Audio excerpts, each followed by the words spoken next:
Kulohuudonta Lapissa jatkuu Lemmenjoella. Jatkamaan eilen aloitetussa Montussa uuden rengin kanssa. Tervetuloa mukaan! Ville kuorii nyt tuota pintaa ja me tehdään siitä tähän alle semmonen vähän niin kuin väliaikainen pato. Ja laitetaan ränni jotenkin tuonne, missä Ville nyt seisoo, niin siitä yläpää ja toinen pää on täällä Montussa sitten. Rännin pää laskee jonnekin tuonne ja siitä läjitetään tähän padon taakse hiekkaa, mitä tulee. Melko syvää.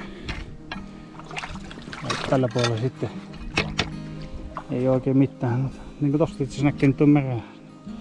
Kyllä siinä kivekset kastuu, jos tuonne loikkaan. Ville haluaisi tuolta kokeilla piipperin, niin se hakee piipperin. Niin katsotaanpa kuinka se vinkuu tämä montti, jos se vinkuu ollenkaan. Tosiaan mulla ei omaa piipperiä ollut mukana, niin ihan hyvä, että Ville otti tuon. Mikä te oli? Nocta Simplex? Nocta Macro Simplex. Joo. Todennäköisesti kultaa löytää näin pintamaasta on aika pieni, mutta jos työnnät sinne syvään altaaseen, niin siellä nyt periaatteessa voisi vinkasta. Onko se kontrolliboksi veden pitänyt? Oh. Joo. Ei vaan kuulu äänet siinä vai? Syvällä on kulta. Vettäkin rupesi satamaan. Katsotaan nyt, että välitetäänkö me siitä, kun nyt on niin kuumaa ollut, että ei oikein haittaa. Siellä olisi työmaa ottas. Tuolta ruoppailemaan sitten hinkutetaan näin ees takaisin pikkuhiljaa eteenpäin. Niin pitkään kuin tuo letku vaan näyttää aika. Voi tulla tosi tiukka mutka tuohon. Katsotaan miten siinä käy.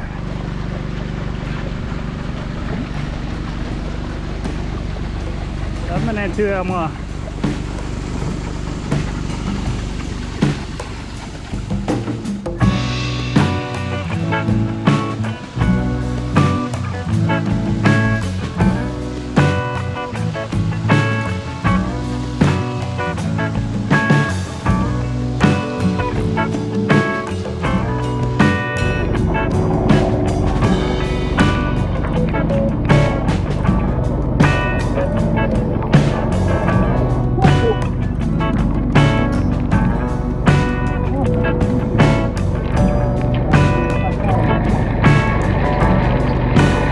Terveisiä Jomselta Editistä. Tossa imuruopa tässä roiskuu vettä sen verran, niin tää kameralla me kuvaa, niin tuo mikrofoni tuolla täytty vedellä. Ja se ääni meni hirveän tukkoseksi. Pahoittelut siitä. Näin syvälle me ollaan päästy. Tässä nyt tämmönen hybridistrategia kehitettiin Villen kanssa, että imuroi, sitten suihkuttaa. Ville raapii kivet yhteen kanssa, itse asiassa paiskaa ne ränniin suoraan, kun nehän menee suurin osa siitä tuonne, niin päätyy kaikki samaan leijään. Mulla on kumppari aivan täynnä vettä. Mä nyt kastelemaan itteni aika lailla. Ja kastelinko me sinutkin? Joo, se on valunut tuota lahkeita myöten aika kovaa. Joo. Tää on nimittäin aika märkää puuhaa näköinen. Mutta joo, ei me voimme kaukana tuo. Jos annapa lapio. Varmaan kuullaan kallio, kun tuohon tilkuttelee. Kallio jossain tuolla. Missä se? Tuossa. Ei tuota kauhean syvemmälle ole. Meidän pitäisi periaatteessa täällä olla ja tietyllä samalla tasoilla aika lailla. Ties vaikka tuossa syömään. Tuosta otettiin tuommoista punaista maata vielä vähän vaskoille ja käyn se vaskaamassa. Sitten niin alkaisi riittää tämä. Tänä kello on varmaan jo 3 pintaan veikkaisin ainakin kun tarvinto on tuolla. Aloitetaan vielä hommaa paketti. Pitäisikö ne ränniin vielä kurkata? Niin on, nythän se on hyvä, kun tuohon matalalla vesi. Samaan aikaan kun kaivoimme kaarella, aloitteli Janne omaa kaivukauttaan Näruskalla. Kurkataanpa nopeasti sinne. Helletty piisaa. Piti laittaa takki nyt alkuun, että pääsee vähän näistä paarmoista eroon. Melkoinen hyökkäys saman tien kun auto pysähtyy, mutta lähden katselemaan mitä tuolla Basecampilla on vielä jäljellä ja sitten ehkä vähän semmoista perusleirisysteemiä sinne ja sitten todennäköisesti käyn vähän tuolla pikku iltakävelyä sitten. Joo, kävin hakemassa Samulilta lainaan tuon alumiinirännin.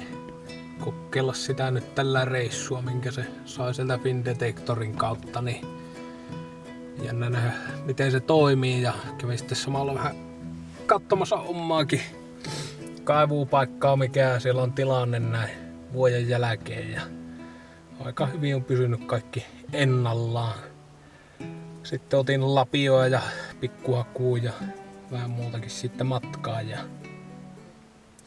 pikkusen sitten testiaineita, että me testaan tuon rakennetun seula, että kuinka se pelaa. Ja sen mitä tuossa nyt kattelin tuota maata, niin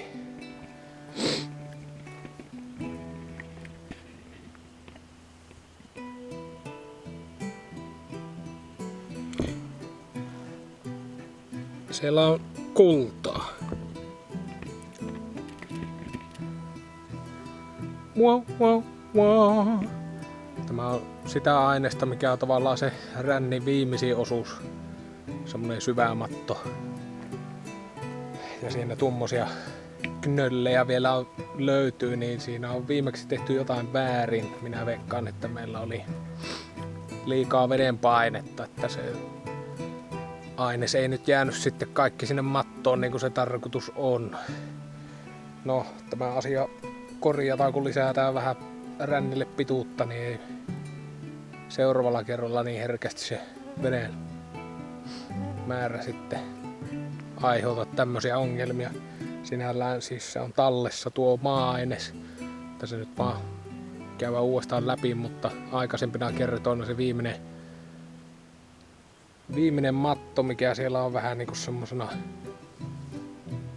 stoppina, niin siellä ei ole ollut mitään, mutta viimeksi mä muistan, että meillä oli pikkusen enemmän vedenpainetta, mistä johtuu, että se voi olla, että se heti heittää yli, että aika herkkä. Mutta tämä on kaikki kokeilua ja pitää vaan lisätä lisää mattoa siihen, niin kuin on alun perin suunnitellutkin, että siihen tulisi vielä yksi lisää pätkä alakuosaan. Mutta näillä tänään. Huomenna sitten taas jotain muuta. On kyllä rautaa kuitenkin. Sitä nyt tuntuu tulevan vähän aina. Nopsaa vilkaista vähän näitä kiviä, mitä täältä pomppii ylös. Rautaraatta jonkun verran. Aika kevyen ulos maata näyttäisi olevan. Tuolla näkyy reuna menee noin. Enpä tässä saa sanoa paljonko tuosta samassa kuutiossa olevan. No joo, tuossa vaskattiin tuo vielä pohjalta yksi testi ja 7 hengetöntä. Kyllä siellä nyt ainakin maassa on kultaa, mutta jääkö se ränniin, niin sitä me ei tietenkään vielä tiedetä. Joo, jos tämmöisistä jutuista niin tykkään, niin paina niitä peukku ylös ja alas nappaja. Ja mielellään vielä tilaisi kanavankin, niin se olisi mahtava homma. Ei mitään, palaillaan.